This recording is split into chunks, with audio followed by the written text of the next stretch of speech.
همه فردان را فرا خواهد گرفت و یعقوب عامل همه این بدبختی است. چگونه است که یعقوب تاکنون موجب وفور نعمت و ازدیاد گوسفندان من بوده، ولی اکنون باعث قحطی و بدبختی فردان شده است؟ از آن رو که اکنون یعقوب به خدایان کفر می‌ورزد. پیشتر هم او به خدایان بابل ایمان نداشت. چرا آن موقع عقیده خود را پنهان می‌داشت، اما اکنون ابراز می‌دارد. فاش در ملأ عام به ایشار اهانت می‌کند. باید او را وادار به سکوت نماییم. باید؟ آره باید. فکر میکنی دولت بابل برای چه تو را اینجا منصوب کرده است؟ پس میدانی چه کسی مرا به فرمانداری منصوب کرده است؟ بهتر است این را هم بدانید که من از دولت بابل فرمان میگیرم، نه از شما و نه از معبد ایشتار. پس اشکالی ندارد اگر کاهن اعظم معبد ایشتار در بابل از این ماجرا مطلع شوند.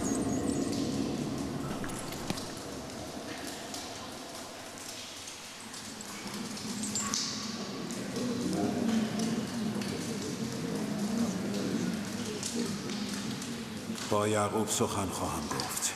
به یعقوب بگو اگر خطری از جانب او من و خانواده‌ام را تهدید کند تمام خاندانش را به آتش خواهم کشید. طوله‌ای که قبل از پدر مادرش باز کند زودتر به دست گرگ دریده می شود. مواظب زبانت باش. این بار می بخشمت، بار دیگر بخششی در کار نیست.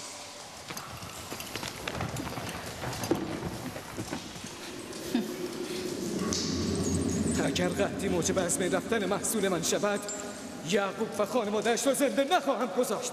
همین حالا هم به محصول امسال امیدی نیست.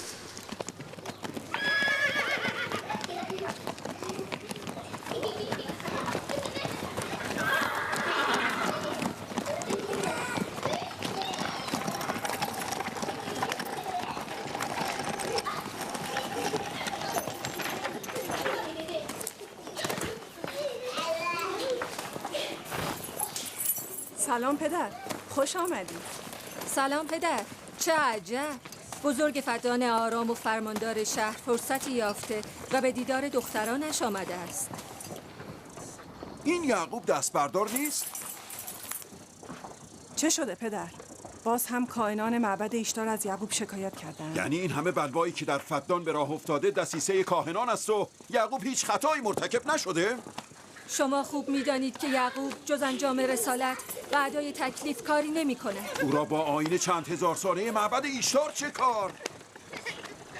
اگر او می‌خواهد از دین پدر بزرگش بگوید، خب بگوید.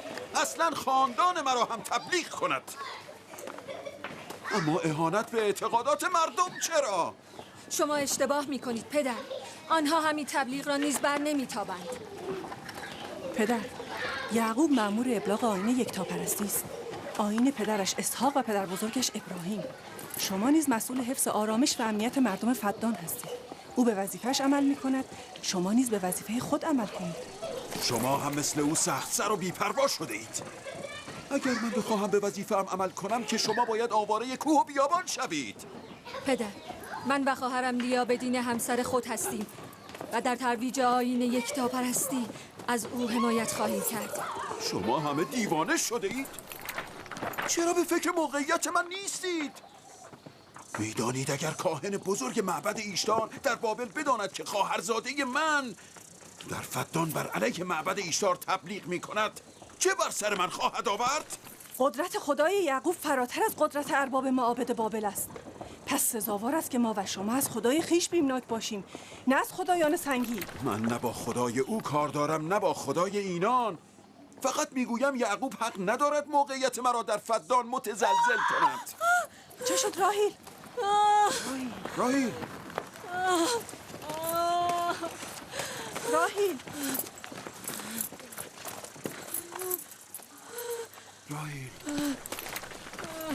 راهیل چه شده دخترم؟ چرا رنگت پریده؟ وقتش رسیده. بله قابله را خبر کن. کمک کنید. فارس؟ بله عالی جناب. به دشت جدون برو و یعقوب را بگو که زود به اینجا بیاید. عجله کن. با اسب من برو.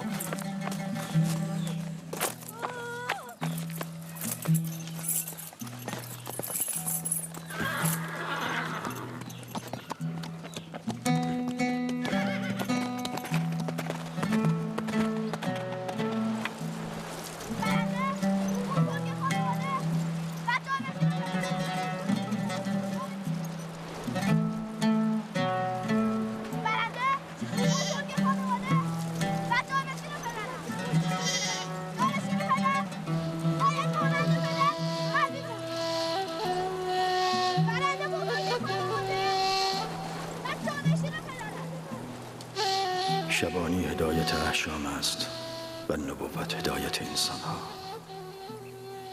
شاید به همین دلیل اکثر انبیا شبان بودند.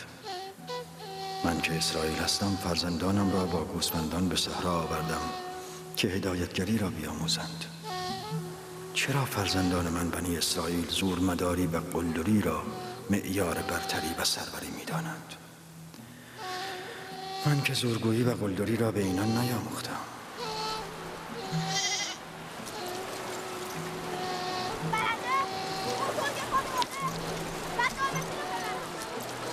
برخیزید! برخیزید! برخیز شما! برخیز! جانشین من و بزرگ خانواده کسی است که خدا را بیش از همه دوست داشته باشد، نه آنکه زورش بیش از همه باشد. ابراهیم و اسحاق بهترین بودند، نه قدرتمندترین.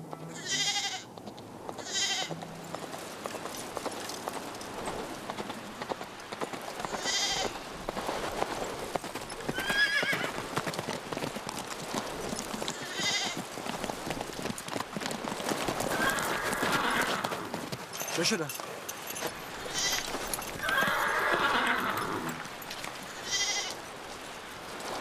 شماها گله را بیاورید.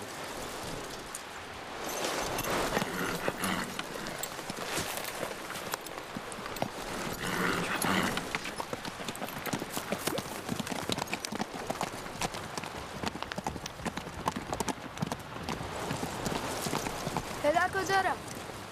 چیزی نشده، گله را جمع کنید باز می‌کنم.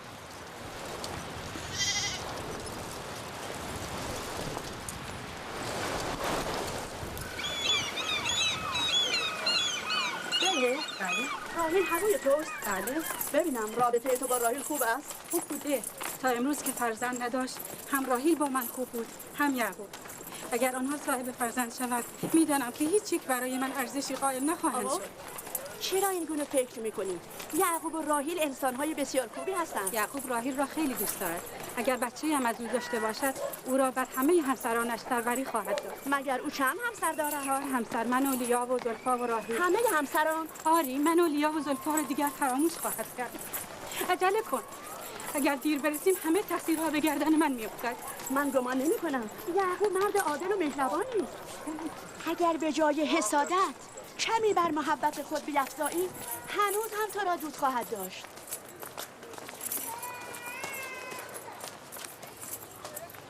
درود بر عالی جناب لابان. مژدگانی خوبی داری. راهیل و بچهش را از تو سالم میخواهم. نگران نباشید، من قابله با تجربه‌ای هستم.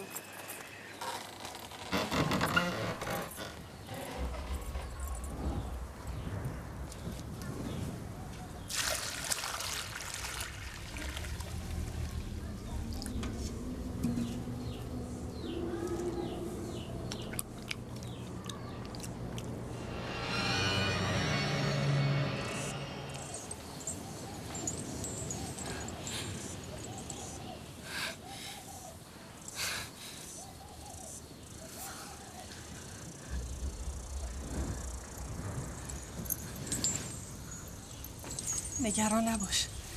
خداوند بزرگ و مهربان است.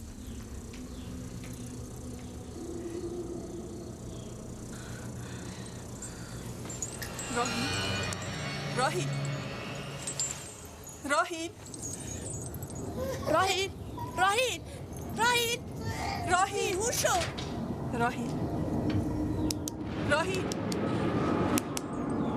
راهیل راهیل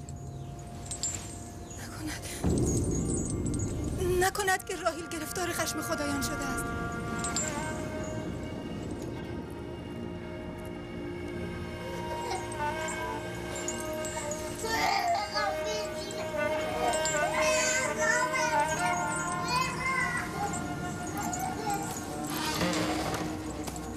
این بچه رو بگیرید.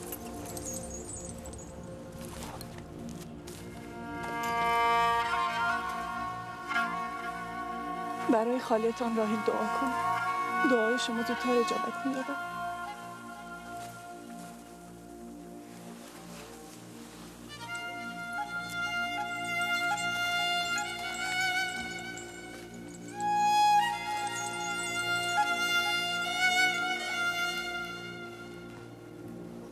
پس چرا کاری نمی کنید؟